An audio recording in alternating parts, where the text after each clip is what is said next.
Estamos en Proverbios, capítulo 29. Te voy a confesar una cosa. Yo no sé por qué me cuatrapié y empecé a estudiar el capítulo 30. Pero no vamos a ver el 30, vamos a ver el 29. Lo bueno es que me di cuenta por ahí del jueves de que estaba leyendo el capítulo que sigue y ya me había emocionado muchísimo para el capítulo que seguía, porque es un capítulo muy distinto a lo que hemos estado viendo regularmente en las últimas semanas. Gracias. Pero bueno, me emocioné ya para la próxima semana. Me emocioné de adelantado, ¿no? ¿Por qué? Porque el capítulo 30 y 31 están escritos por otras personas, ya no por Salomón. Lo vamos a ver la próxima semana. Pero lo que vemos el día de hoy es lo último en los escritos de Salomón en el libro de Proverbios. Pero si recuerdas, hemos visto esto como le llamamos de esa manera, greatest hits, ¿no? Una recopilación de muchos de los proverbios de Salomón por los siervos de Ezequías, el rey, y muchos de ellos han estado enfocados en el gobierno, en el rey, varias referencias hacia el gobierno y hacia el rey. Así es que ha sido muy interesante meditar en esto y vamos a terminar el día de hoy esta porción. Así es que pues antes de comenzar, porque otra vez vamos a ir uno por uno, no necesariamente están ligados unos con otros, son proverbios que se presentan contrastes, pero pues vamos a ir rápido. Entonces antes de adentrarnos, vamos a orar, ¿les parece? Señor, gracias por ser tan fiel y gracias por tu cuidado con nosotros a través de tu palabra, Señor, porque tú quieres hablar a nuestras vidas y transformar nuestras vidas con el poder de tu palabra, Señor, con el poder de tu Espíritu. Es que el día de hoy, Señor, queremos rogarte que, como otros domingos, como cada vez que abrimos tu palabra, que tú nos enseñes, nos redargullas, nos corrijas, nos instruyas en justicia, a fin de que estemos preparados para toda buena obra, Señor. Ponemos este tiempo de enseñanza en tus manos, en el nombre de Jesús. Amén. Mira lo que dice el versículo 1. El hombre que reprendido endurece la cerviz, de repente será quebrantado y no habrá para él medicina. Este primer proverbio me habla y me recuerda acerca del pueblo de Israel. En su historia podemos ver constantemente esto, cómo ellos endurecían su cerviz. ¿Qué significa endurecer su cerviz? En otras versiones lo traducen así: niega tercamente, ser reacio, o más, el que se pone terco cuando lo corrigen. Y cuando lo pones de esa manera, el pueblo de Israel se convierte en un ejemplo como un pueblo, como una nación que era dura de cerviz. Lo que significa para nosotros personalmente o individualmente es ser reacios a escuchar la corrección de Dios, a recibir la disciplina de Dios. Y a veces se nos pasa eso. Está sucediendo algo en nuestra vida, Dios quiere corregirnos, pero no ponemos atención a eso y nos endurecemos, nos llenamos de soberbia, no cedemos, no nos sometemos a lo que Dios quiere para nuestras vidas. En Nehemías capítulo 9, verso 29, Nehemías, en medio de una oración, describe la condición de este pueblo de esta manera. Nehemías 9, verso 29. Les amonestaste a que se volviesen a tu ley, mas ellos se llenaron de soberbia y no oyeron tus mandamientos, sino que pecaron contra tus juicios, los cuales, si el hombre hiciere, en ellos vivirá. Se rebelaron, ¿qué dice? Endurecieron su cerviz y no escucharon. En Jeremías capítulo 17, verso 23 también se habla de esto, cómo se endurecieron, y al final dice esto: para no oír ni recibir la corrección. Hay algo que ya has escuchado, quizás si tienes tiempo acá, desde aquí. Dios al que ama, disciplina. Dios al que ama, corrige. Pero si no recibimos su disciplina y su corrección, que es en amor, nos hacemos tercos, nos llenamos de soberbia, no queremos escuchar y no queremos recibir. ¿Y hay consecuencias de esto? Pues sí. A veces nos va mal y vamos al Señor. A veces nos va bien y no regresamos. La disciplina no nos lleva al arrepentimiento y nos llenamos de un corazón endurecido. Ahora, aquí en este versículo dice así: el hombre que reprendido endurece la cerviz, de repente será quebrantado y no habrá para él medicina, ¿no? Dice, entonces ya no hay cura de la rebeldía, de un corazón obstinado, de un corazón que no escucha y no quiere obedecer. Bueno, esta porción en Proverbios 29 es parte de una gran historia, ¿recuerdas? Y esto pretende ser una advertencia, pero como nosotros conocemos toda la historia, encontramos que en el Nuevo Testamento, después de este nuevo pacto celebrado por el Señor Jesús, después de Él entregar su vida por nuestros pecados y por nuestra rebelión, encontramos que hay perdón de pecados en Cristo Jesús. Entonces no estoy diciendo que haya una mentira aquí, no. No hay medicina, hay un Salvador, ¿no? Hace años atrás, recién convertido, escribí una canción para una película en el año 2000. Y una de las frases que escribí fue: no hay un borrador mágico para borrar todos los errores cometidos. No existe un borrador mágico. Existe la sangre de Cristo que perdona pecados y que limpia de pecado. Así que encontramos en la Biblia, ¿no?, que no hay medicina y no hay manera de que nosotros podamos cambiar nuestro rumbo en nuestras buenas acciones o tratando de, y menos sintiéndonos el rey de la selva. Menos. Pero hay un Salvador que puede llegar a nuestra vida y transformarnos. ¿Qué tengo que hacer? Pues dejar de endurecer la cerviz, el cuello, y someterme ante el reinado de nuestro Señor Jesús, que dejó su trono para venir a la cruz y pagar nuestros pecados, y ha regresado a su trono como Rey de Reyes, y lo que merece de nosotros es nuestra sumisión. Mira lo que dice el verso 2: cuando los justos dominan, el pueblo se alegra, mas cuando domina el impío, el pueblo gime. Una y otra vez en las últimas semanas hemos visto esto. Cuando un justo gobierna, el pueblo se alegra, las cosas suceden y se desarrollan y hay crecimiento porque la cabeza está haciendo las cosas correctamente. Pero cuando la cabeza, el que está gobernando, el que domina, es el impío, el pueblo gime. Dos contrastes: alegría y gemidos. Es importante la condición del líder. El beneficio es evidente. ¿Por qué? Porque una persona que está reinando justamente está dispuesto a dar, no a quitar, a sanar, no a herir. Y como hemos dicho, quizás ninguno de nosotros tenga un cargo en un gobierno o como gobernante, pero sí tenemos una esfera de influencia. La condición de tu liderazgo en medio de tu familia puede ser de gran bendición. Dices, ¿por qué mi familia se la pasa todo el tiempo triste? Pregúntale al espejo, ¿verdad?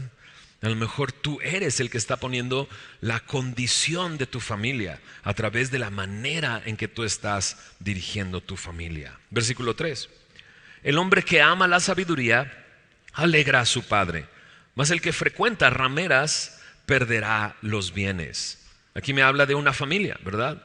Hay un padre y sin duda está hablando de el hijo, ¿no?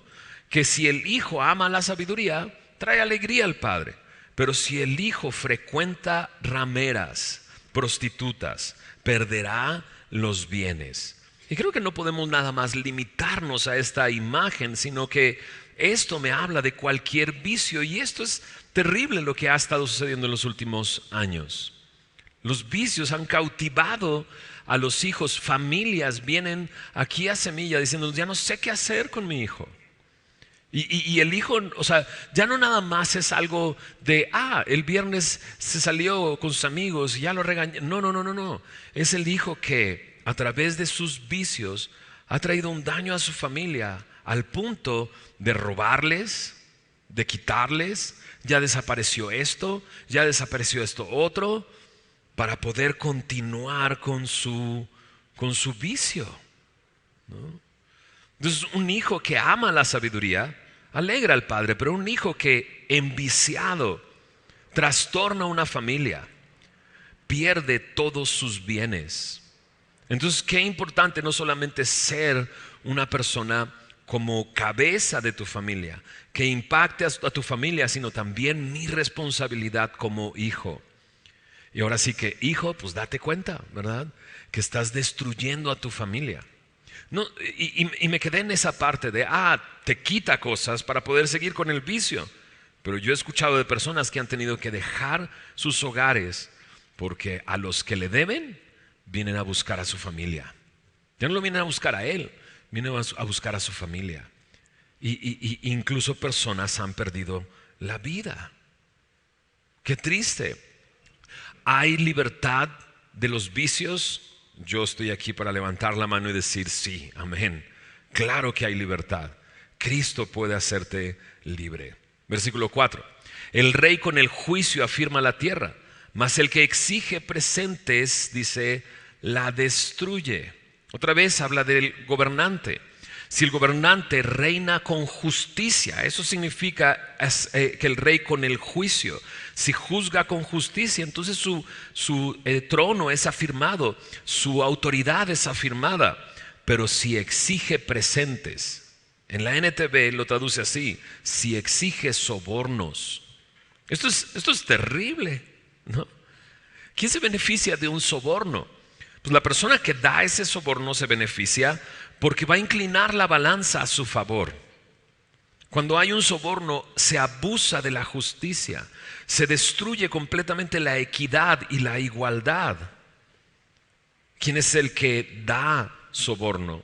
La persona que tiene con qué dar el soborno. Y muchas veces el malvado, el que está haciendo las cosas mal, prefiere arreglarse para que la balanza se incline. Pero también se beneficia aquel que exige el soborno. Ahora, yo sé, vivimos en una sociedad bien difícil. Hubo una temporada en que por alguna razón, ya sea que no había verificado el coche, me paraba un tránsito, ¿no? Y una vez sucedió en la camioneta con el hermano de mi pastor, con el pastor Heriberto. Imagínate la vergüenza, yo así de no puede ser, ¿no? Y me detienen y pues sí, pues perdí mi coche por varios días, ¿no? Porque ellos decían, bueno, nos arreglamos. Y yo así de, pues, ¿cómo que nos arreglamos? ¿De qué me está hablando? Pues esto se arregla pues yendo allá, ¿no? Y pagando la multa. No, pero nos arreglamos. Y yo sé la presión que se vive ahí. Porque entonces van despacito, ¿no? Y se detienen más adelante y te dicen, pero porque allá le va a salir así, le va a salir así, le va a salir así. Y uno dice, bueno, pues eso es lo que es. Porque no verifiqué y necesito pagar mi multa. No, pero, o sea, no, joven, todavía te tratan de lisonjear, ya estás bien viejo y te dicen, no, joven. ¿Y qué haces? Y yo entiendo esa. Y luego de repente una vez me sucedió así y la patrulla, ¡pum!, se va. Y yo, ¿ahora qué hago? ¿Me muevo, no me muevo? ¿Qué sucede? ¿No? En varias ocasiones se cansan y dicen, no, no me va a dar nada. ¿Sabes? Trata con respeto a la autoridad, aún cuando te exijan soborno. Hazle saber que tú quieres honrar a Dios y quieres hacer lo correcto delante de Dios, y que darle un soborno sería menospreciar su autoridad. Hácelo saber. Si ves un policía esta semana, ¿por qué no te atreves a acercarte? Y dices, no, hombre, ¿por qué no te atreves a acercarte y a orar por esa persona? No sabes la bendición que va a ser para ti acercarte y decir, puedo orar por ti, porque sé que es difícil lo que tú estás haciendo. Y yo soy cristiano, amo al Señor, quiero honrar al Señor, quiero orar por ti. Sería un gran paso que pudiéramos dar. Versículo 5.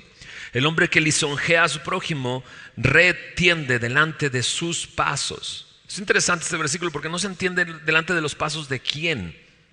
El hombre que lisonjea a su prójimo retiende delante de sus pasos, del que lisonjea, el que está haciendo la lisonja, o de aquel que recibe la lisonja. La verdad es que para ambos no ayuda en nada el lisonjear tratando de buscar un beneficio, porque cuando se alaba a una persona de manera excesiva, lo que se busca es una influencia, y esto es peligroso para el que lo hace, pero también para el que lo recibe.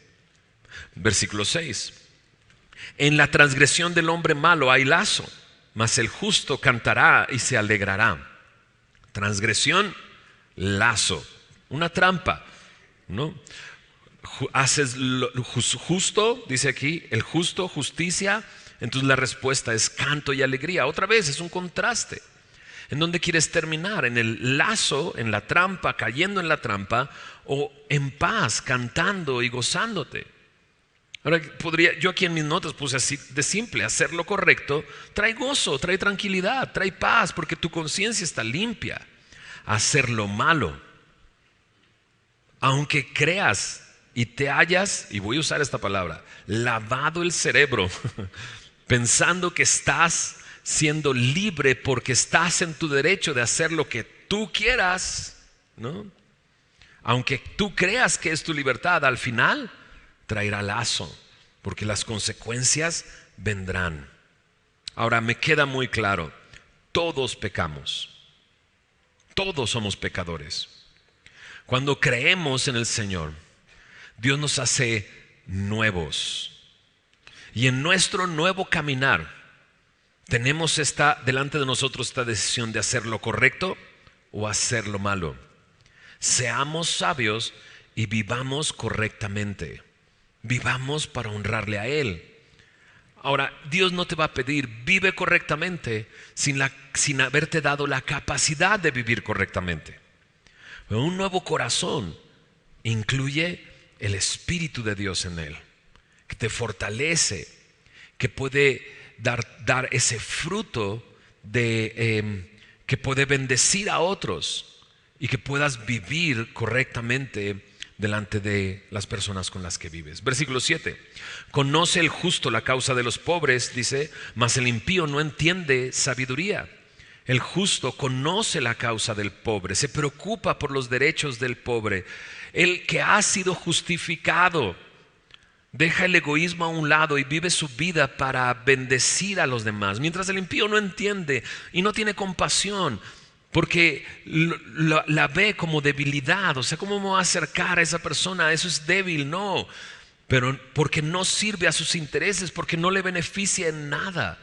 Ahora, vamos a estar viendo a través de este capítulo que el no entiende no entiende por ignorancia, no entiende, sino que no entiende por su egoísmo y por su perversión. Versículo 8. Los hombres escarnecedores ponen la ciudad en llamas, mas los sabios apartan la ira. Otra vez en el pensamiento de esta recopilación de proverbios, pensando en el gobierno, de repente hay facciones. Me llama la atención que aquí está en plural, los hombres escarnecedores. Y también en plural, mas los sabios. El reunirte con otras personas, ¿qué es lo que provoca? Te reúnes con escarnecedores, en grupo pueden poner la ciudad en llamas. Y sabemos que los escarnecedores me está hablando del necio, de los burlones, de los que ponen en peligro todo un pueblo. Pero en cambio, si tú estás formando grupo con los sabios, con los justos, entonces dice, calman los ánimos y traen paz. El hombre bienaventurado es el hombre pacificador que busca la tranquilidad de su entorno. Versículo 9. Si el hombre sabio contendiere con el necio, que se enoje o que se ría, no tendrá reposo. Sin duda, lidiar con el necio es difícil, porque el necio, como hemos visto en todo este libro, no escucha, no quiere mejorar, no cede, cree que está en lo correcto y que tiene la razón todo el tiempo. Y cuando lo enfrenta un sabio, muchas veces no llega a nada, porque el necio no va a admitir que está equivocado. ¿Y qué te puedes esperar? Versículo 9 al final dice, no tendrás descanso. no tendrás reposo. A veces es mejor hablar a Dios de esa persona, hablarle a Dios de esa persona y no dejar de orar por esa persona, que seguir enfrascado en un pleito que no tiene solución. Porque no habrá solución, porque nunca va a ceder. Versículo 10 dice: los hombres sanguinarios aborrecen al perfecto, mas los rectos buscan su contentamiento. ¿El contentamiento de quién? Del perfecto. Entonces los hombres sanguinarios aborrecen al perfecto. ¿Por qué? Porque aquella persona que está viviendo correctamente muestra que es posible vivir de esa manera. Porque una persona que está viviendo correctamente muestra la maldad de la otra persona y la agranda. Los rectos, dice, buscan el contentamiento del perfecto. A ellos no les afecta que una persona esté viviendo correctamente. Al contrario, se les hace digno de ayudar. En la NTV este versículo dice: los sanguinarios odian a las personas intachables, pero los honrados procuran ayudarlas. Una imagen nos recuerda este versículo: Caín y Abel. ¿Por qué mató Caín a Abel? Porque Abel presentó una ofrenda y fue agradable delante de Dios, pero cuando Caín ofreció su ofrenda no fue agradable delante de Dios. Y simplemente porque Abel estaba haciendo lo correcto y fue aceptada su ofrenda, él le quitó la vida. Porque para los sanguinarios, ¿no?, la persona que hace lo correcto le muestra que es posible vivir bien, que es posible agradar a Dios, y muestra y agranda su maldad. Versículo 11: el necio da rienda suelta a toda su ira, mas el sabio al fin la sosiega. El necio se deja llevar por su ira. No, ya no lo detienes, no, ya no para. Sigue y sigue y sigue mostrando su enojo y su ira, y de repente dices: bueno, ya, o sea, ni siquiera te está respondiendo. No, y sigue peleando. Pero el sabio no, controla, sosiega la ira. Ahora me queda muy claro, y lo sabemos, el fruto del Espíritu, una de las manifestaciones, hombres están invitados a la carne asada, ¿no?, pero también a entender que las manifestaciones del Espíritu tocan este punto. La templanza, el dominio propio, es fruto del Espíritu Santo. Es fruto de la obra que Dios ha hecho en nuestras vidas. Es maravilloso ser controlado por el Espíritu y no controlado por tu ira, al punto que no puedas detenerte. No puedes con la ira. Entonces necesitas un nuevo corazón. Necesitas de su Espíritu. Entrégale tu vida a Cristo. Cede el control de tu vida al Señor y deja que Él traiga paz. Paz. Versículo 12 dice ahí: si un gobernante atiende las palabras mentirosas o la palabra mentirosa, todos sus servidores serán impíos. Interesante, ¿verdad? Si el gobernante es corrupto, los que están debajo de él serán corruptos. Si el gobernante da oído a las mentiras, los que están a su alrededor se dan cuenta, no solamente que puede ser fácilmente engañado, sino que él acepta estas mentiras y ven lo que lo pueden hacer, y lo único que hacen es imitar el papel de ese gobernante corrupto. En mis notas puse, o sea, los servidores de un gobernante corrupto hacen su agosto. ¿No es así? Porque no hay consecuencias de sus actos, porque su maldad está protegida por la maldad de aquel al que están sirviendo, o bajo la autoridad de esa persona. En esa cultura, en ese tipo de ambiente de gobierno, el engaño es exaltado y la verdad no se alienta. Es preferible dejarla a un lado, porque si la verdad sale, descubre y revela la maldad en todas las esferas y en todas las capas. Yo sigo preguntándome, o sea, hemos estado hablando últimamente de esto, ¿verdad que sí? ¿Será casualidad? No. Tú eres parte de lo que Dios puede usar, ¿no?, para transformar la sociedad en la que tú estás. Necesitamos ser muy sabios en cuanto a esto. Versículo 13 dice ahí: el pobre y el usurero se encuentran, Jehová alumbra los ojos de ambos. El pobre, el usurero.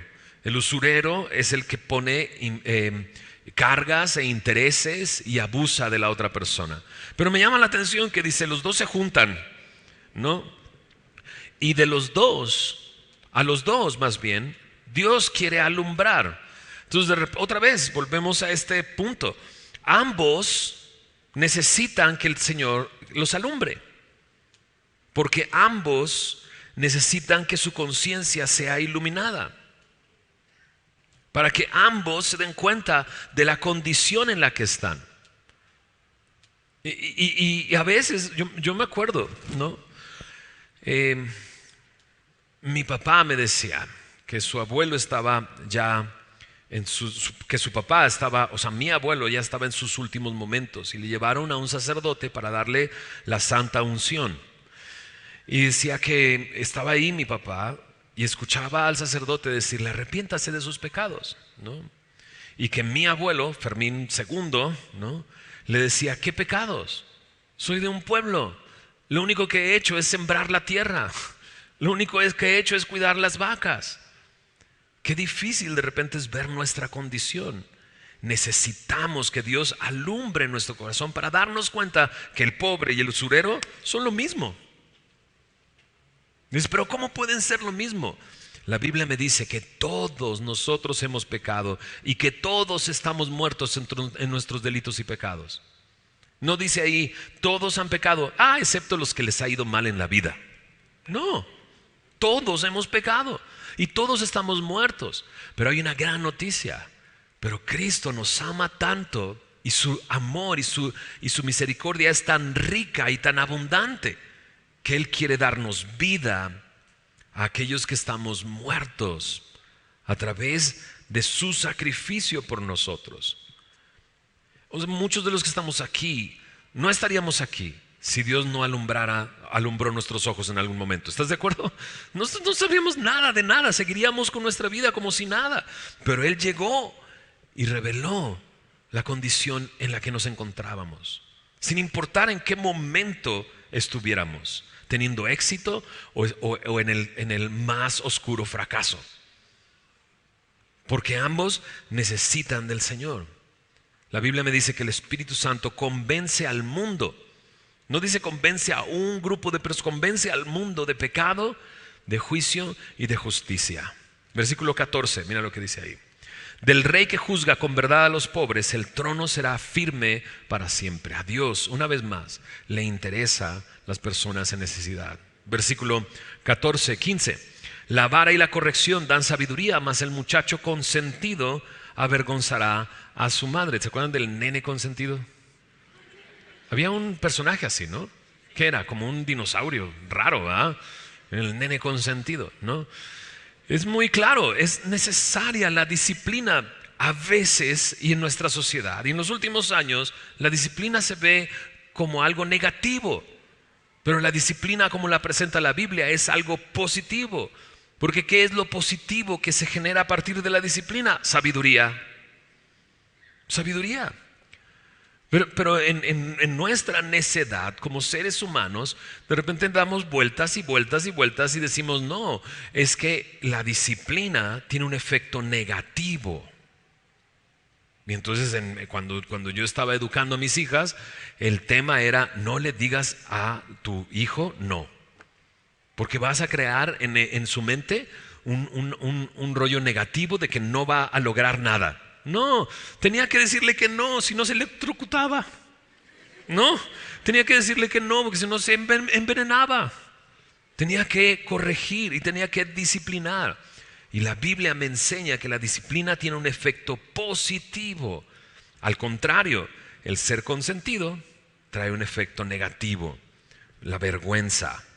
Cuidado, consentir a tus hijos y nunca corregirlos traerá vergüenza. Hará que no aprendan sabiduría, hará que no sean responsables de nada. Y de repente crecen y ya no te hacen caso para nada. Y no te van a hacer caso a ti, no le van a hacer caso a los maestros, no le van a hacer caso a las autoridades, no le van a hacer caso. Y a lo mejor Dios en su misericordia los va a detener de una manera fuerte para que ellos se den cuenta. ¿Prefieres eso? Entonces consiéntelo.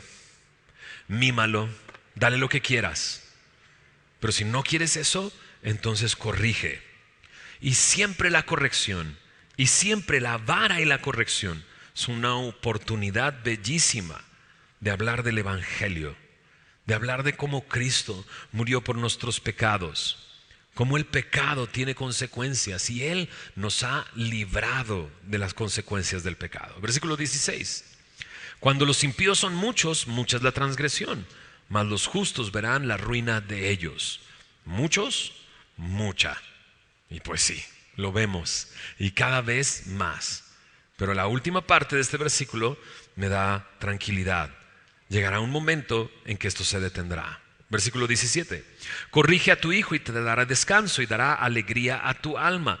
Entonces corregir no solamente es de bendición para tu hijo, porque entonces le dará sabiduría, sino es bendición para ti también, porque te dará alegría. ¿Quién no quiere ser alegre? ¿Quién no quiere descanso y reposo? Bueno, corrige a tu hijo. Y yo sé, de repente dices, es que pastor, no conoces a mi hijo. Si lo conocieras, entonces tendría que corregirlo todo el tiempo. No, ese es un mito que tienes tú en tu cabeza. Corrige correctamente, ama, estate dispuesto. Lo que sucede es que no lo quieres corregir porque estás viendo tu partido de fútbol. No lo corriges porque te va a costar tiempo y esfuerzo. No lo corriges porque no quieres darte a la tarea de entender lo que Cristo hizo por ti para explicárselo a tu hijo. Entonces no le eches la culpa. No, es que si supieras cómo es mi hijo. No, comienza a disciplinar, a amar, a corregir. ¿Necesitas ayuda? Ven con nosotros. No lo vamos a corregir nosotros, te vamos a corregir a ti. Nada, no es cierto. Podemos ayudarte a entender estos principios, ¿no? Simplemente eso, entender estos principios y que la palabra de Dios haga su obra en tu corazón para que honres al Señor y obedezcas al Señor. Versículo 18 dice ahí: sin profecía el pueblo se desenfrena, mas el que guarda la ley es bienaventurado. Veíamos la semana pasada eso. Sin revelación, entonces no hay un freno. Y aquí una vez más, el pueblo se desenfrena. Tenemos evidencias de cuando el pueblo se desenfrena, ¿qué es lo que sucede? El libro de Jueces es así. No había rey, ¿no? Porque habían rechazado el reinado de su propio Dios sobre su vida. ¿Y qué hacían? Hacían todos lo que querían.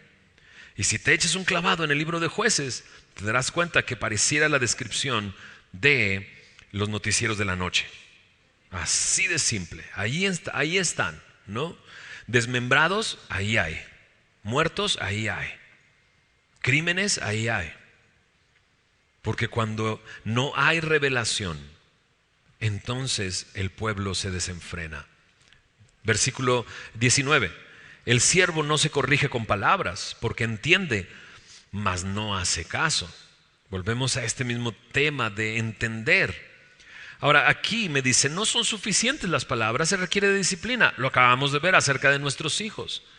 O sea, no son suficientes, no hay suficientes números. A las 3, 1, 2, 2 1/4, 2 1/2, 2 3/4, 2 ya casi, 3. Ay, ¿por qué no lo haces? No son suficientes las palabras. Requiero de disciplina. Pero también voltéalo para vernos a nosotros mismos aquí. No entendemos por qué. No entiende y no hace caso. No es falta de información. No es que no entiendan. Muchas veces nosotros entendemos y aún así no obedecemos. Y aún así no hacemos caso. No es una situación de falta de información. La situación es una situación del corazón. Versículo 20. ¿Has visto hombre ligero en sus palabras? Más esperanza hay del necio que de él. Dices, órale, ya el necio ya no lo acabamos, ¿no? Pero aquí hay alguien que está peor que el necio. ¿Sabes qué es peor que un necio? Un necio que habla. Un necio que se la pasa hablando su necedad y diciendo cualquier barbaridad de cosas. Porque no solamente es necio, sino que muestra su necedad. Versículo 21. El siervo mimado desde la niñez por su amo, a la postre será su heredero. Ya hablamos del nene consentido, ¿verdad? Ahora aquí está el siervo mimado, ¿no? Entonces es tan mimado que al final está esperando, hey, ¿y mi herencia? Y dices, ¿pero por qué? Si ni siquiera eres hijo. No es para ti esa herencia, pero se sienten con todo derecho de hacerlo. Entonces, sin duda, mimar a alguien o consentir a alguien, o sea, yo lo entiendo. De repente decimos, yo le voy a dar a mi hijo lo que yo nunca tuve. Lo que nunca tuviste te hizo ser la persona que eres. Y el darle todo lo que tú no tuviste lo va a hacer una persona. Ya me entendiste, ¿verdad? Entonces no veas lo que te ha faltado a ti como, ay, no, me faltó, entonces lo voy a dar a mi hijo. No, velo como parte de ese proceso por el cual has llegado aquí. Para que entiendas que no necesitas darle a tus hijos lo que quieren, sino lo que necesitan. Y muchas veces lo que necesitan no es ser mimados o consentidos. Versículo 22, mira lo que dice. El hombre iracundo levanta contiendas y el furioso muchas veces peca. Una vez más, la ira me lleva al pecado fácilmente. Ya dijimos, necesitamos de su Espíritu Santo porque la templanza es fruto del Espíritu. Verso 23. La soberbia del hombre le abate, pero al humilde de espíritu sustenta la honra. Nos recuerda lo que hemos visto en Santiago capítulo 4 verso 6 o en Primera de Pedro 5, 5. Dios resiste a los soberbios, pero da gracia a los humildes. Es mejor humillarnos y dejar que Dios nos exalte en su momento y para sus propósitos, en vez de exaltarnos, porque la única respuesta a ser soberbios es la humillación. Verso 24. El cómplice del ladrón aborrece su propia alma, pues oye la imprecación y no dice nada, ¿no? El cómplice también es culpable. Allá en el rancho decían, tanto peca el que mata a la vaca como el que le agarra la pata. Ser cómplice de algo te hace culpable. Y más cuando dice aquí, oye la imprecación y no dice nada. Cuando es llamado a testificar y no dice nada. Cuando es llamado a dar cuentas y a rendir cuentas y no dice nada. Entonces, estoy siéndole legal a mi banda. Sí, lo entiendo, ¿no? Pero cuando tu banda no esté ahí, pues ya nadie te va a respaldar, ¿no? Necesitas de Cristo. Necesitas que Él sea el que te respalde. Necesitas que Él sea el que cuide tus espaldas. Lo cuidan mejor que tus homies ahí en el barrio, ¿eh? Verso 25 y 26. El temor del hombre pondrá lazo, mas el que confía en Jehová será exaltado. Le tenemos mucho temor al hombre porque le tenemos poco temor a Dios. Necesitamos temer en el lugar correcto, a la persona correcta, al Dios que todo lo ve, todo lo pesa nuestros corazones, todo lo juzga, pero también a ese Dios que nos ama tanto, que envió a su Hijo para rescatarnos y darnos una nueva vida y nos ha prometido no solamente salvación en este mundo, sino salvación eterna para estar un día con Él. Versículo 26. Muchos buscan el favor del príncipe, mas de Jehová viene el juicio de cada uno.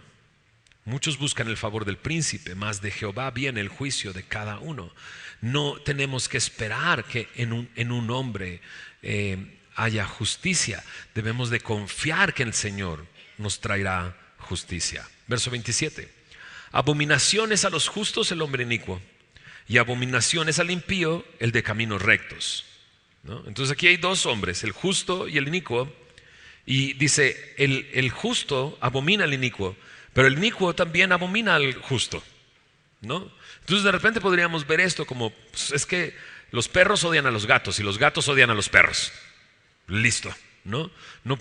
Pero no solamente es eso, sino que en realidad no es compatible la vida del justo con la vida del impío. No es compatible. Si Dios te ha rescatado y aún te sigues sintiendo más cómodo con la compañía de los impíos, de los malvados, y te dejas llevar por eso, ¿en qué lugar estás? ¿En qué posición estás? ¿No? esto es el resumen prácticamente de todo lo que hemos estado viendo en esta última sección. Porque eso es lo que ha estado haciendo en los últimos 3 capítulos, poner contrastes. Y simplemente está diciendo, no hay compatibilidad. Déjame terminar acá. Primera de Juan, capítulo 2, versículo 4. Yo quisiera que pusieras atención mucho a esta última parte que vamos a ver en Primera de Juan. Creo que puede ser un buen cierre para entender. Porque leemos todo esto y lo vemos y dices, qué interesante. Órale, wow, eso sí es cierto.